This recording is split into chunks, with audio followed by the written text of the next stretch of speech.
My name is Mike. I'm at Highland Hill Farm. Today is January 8th, I believe, and we are trimming green giants in the field. This right here, this is a good example of a green giant that we had in the field. We planted this tree 2 years ago. It was about 8 inches tall when we planted it in a 1-quart container.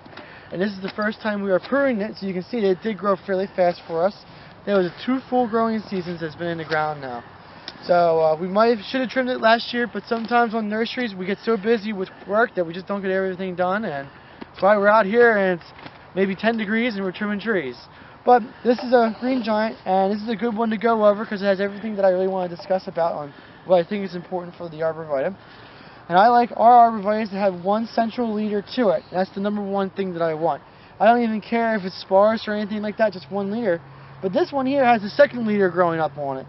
And we want to take care of that so it doesn't become a competitor or a dual leader or a codominant leader or whatever other word you want to use.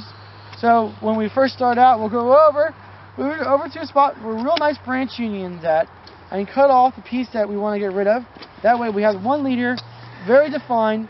There's no any ifs or ors about it. So we got our one leader.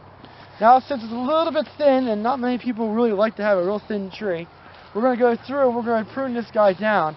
And I could either cut it here for a light prune or here for a little bit heavier of a prune. But since this is so sparse, we're going to do a little heavier of a prune.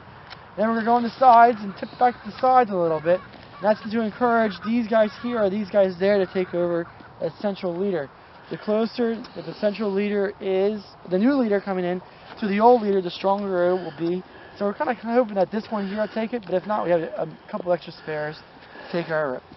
Since we trimmed those two, we're going to do the rest of the tree so it keeps its shape. And not all Arborvitaes are the same, and each grower that you go to has a different ratio of height to width that the trees are. And for these guys here, these are spacing, very nice spacing. As you can see, the row spacing between each tree is grand. So these guys here will probably become a little bit larger of a tree, maybe like around 8, 9, 10 foot tall. And that'll be there in maybe like 2 to 3 more years. They'll be there. And so we go through, we just trim off a little bit of the sides. We make sure that all the tips are pruned everywhere to encourage this interior growth to come out.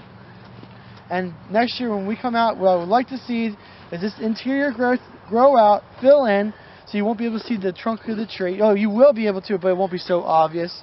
I also like to see a new leader sprout up on one of these.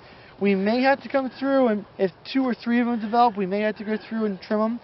But Arborvitae, green giant especially, doesn't really do that. They usually have just one, and that's all that it does. So that's kind of how I like the tree. Again, one central leader, shaped, a little bit denser. If you didn't want to make it dense, that's fine, but as long as it has one leader, you're pretty much good to go. If you have questions about Arborvitaes, give us a call at Highland Hill Farm. This is Bill. Our phone number is 215-651-8329. Thank you.